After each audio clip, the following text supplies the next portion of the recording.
ராமன், ராவணன், லக்ஷ்மணன் எல்லாரும் சண்டை போட்டுருக்கா. பிரம்மாஸ்திரத்தை விட்டுட்டான்.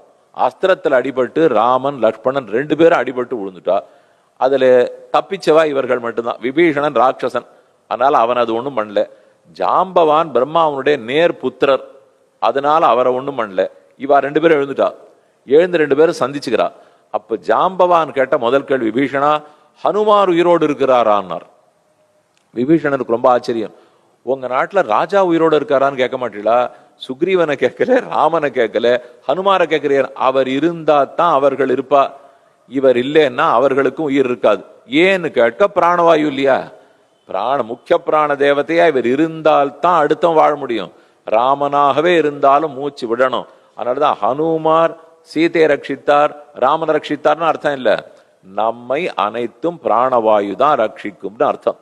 அது எந்தெந்த இடத்துல இருக்கு? ஹிருதயத்துல பிராணவாயு இருக்கு, ஆசன வாயில அபான வாயு இருக்கு. ஆசன வாயிலிருந்து அபான வாயு கீழ் நோக்கி போகும், ஹிருதயத்திலேருந்து பிராணவாயு மேல் நோக்கி போகும். நாபி மண்டலம்ங்கிறதா நம்மளுடைய கொப்புள். நாபி மண்டலத்துல சமான வாயு இருக்கும். உதானம்ங்கிற வாயு கழுத்துல இருக்கும். தலையிலேருந்து கால் வரைக்கும் வியான வாயு எல்லா இடத்துலயும் இருக்கும். ரத்தத்தை எடுத்துன்னு போறது, சாப்பிட்ட பொருளை ஜீரணிச்சு உள்ள எடுத்துன்னு போறதுக்கு, அழுக்க போக்குறதுக்காக ஜாட்டராக்னின்னு ஒரு நெருப்பு நம்ம வயத்துக்குள்ள இருக்கு. இதை மட்டும் நன்னா தெரிஞ்சுங்க.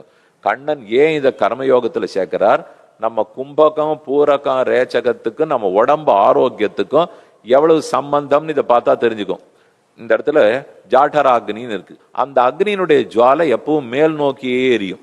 இப்படி ஜுவாலை எரிஞ்சுட்டு அதுக்கு கீழே அழுக்கு இருந்ததுனால் அந்த ஜுவாலையை வச்சுன்னு எப்படி அழுக்க போக்குறது?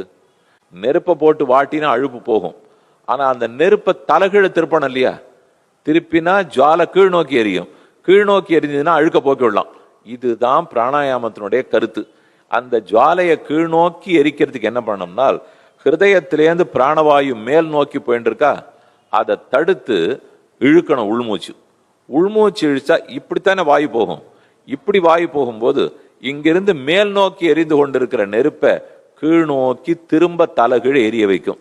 அடுத்தது கொஞ்சம் நேரம் கொடுக்கணும். அந்த நெருப்பு வாட்டி வாட்டி வாட்டி அழுக்கெல்லாத்தையும் போக்கணும் இல்லையா? அதுக்கு தான் கும்பகம்னு பேர். நடுவுல நிறுத்துறேனே, கும்பகம்ன்றத நிறுத்தி நெருப்பு தலைகீழ எரிஞ்சு அதெல்லாத்தையும் போக்கிடும். போக்கிட்டா இப்ப அதை உடைச்சாச்சு, அழுக்கெல்லாம் உடைச்சாச்சு, அழுக்கு வெளியில போகணுமே, அதற்கு தான் ரேச்சகம்ங்கிறது.